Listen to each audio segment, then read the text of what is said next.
جتنے میرے سنی بھائی بیٹھے نوٹ کر سکو نوٹ کرنا، بعد میں پوچھنا چاہو بعد میں پوچھنا، فون کر کے لکھوانا چاہو پوچھ لینا۔ شادی ہوئی نبی کی تو عمر مبارک کتنی تھی؟ 25 سال۔ اب آپ اپنے علماء سے پوچھئے گا نبی نے اعلان نبوت کب کیا تھا؟ وہ کہیں گے 40 سال کی بات۔ 25 سال سے پہلے شادی ثابت نہیں۔ پھر آپ کی اپنی کتابوں میں لکھا، شیعہ کتابوں میں یہی لکھا کہ نبی کی شادی کے 4 سال تک نبی کے ہاں اولاد نہ ہوئی، 29 سال کی عمر میں پہنچ گئے رسول، اور پہلا بیٹا پیدا ہوا جس کا نام تھا قاسم، جس کی وجہ سے نبی کی کنیت مشہور ہوئی ابو القاسم۔ ٹھیک ہو گیا؟ پوری توجہ کے ساتھ سنیے گا، 25 سال سے پہلے شادی نہیں، 29 سال سے پہلے اولاد ثابت نہیں۔ پھر سنی عقیدے کے مطابق نبی نے 40 سال کی عمر میں اعلان نبوت کیا، شیعہ عقیدے کے مطابق 40 سال کے بعد اظہار کیا، نبی پہلے دن سے نبی تھے۔ میں دونوں عقیدے پڑھ رہا ہوں، دونوں عقیدے پڑھ رہا ہوں۔ سنی عقیدہ ہے 40 سال کے بعد بنی، ہمارا عقیدہ پہلے دن سے نبی تھے۔ چلے ٹھیک ہے، سنی بھائیوں کا عقیدہ 40 سال کے بعد اعلان نبوت کیا۔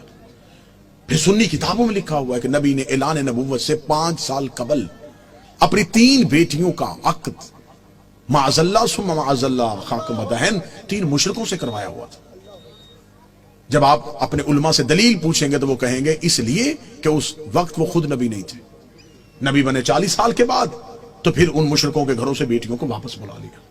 اب میرا سنی بھائی مر جانا ہے، سانسوں کا یقین کوئی نہیں، لمحوں کا اعتبار کوئی نہیں، قبر کی 4 دیواریں کچی ہیں، کفن میں جیب نہیں ہوتی، قبر میں الماری نہیں ہوتی، فرشتے رشوت نہیں لیتے، مولوی قبر میں چھوڑ کے واپس آ جاتا ہے۔ اپنی سانسوں کو ایک لمحے کے لیے یہاں روک کے گفتگو سنو۔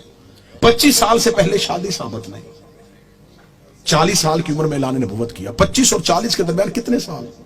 15 سال۔ 5 سال تک اولاد نہیں ہوئی، 15 میں سے 4 نکل گئے، 11 سال۔ 5 سال تک آپ کی کتابوں میں لکھا ہے 5 سال پہلے نبی نے شادیاں کر لی تھی، تو پھر 11 میں سے اور 5 نکال دو، 6 سال۔ کس مذہب میں ہے کہ 6 سال میں 3 بیٹیاں پیدا بھی ہو گئیں، جوان بھی ہو گئیں اور شادیاں بھی ہو گئیں؟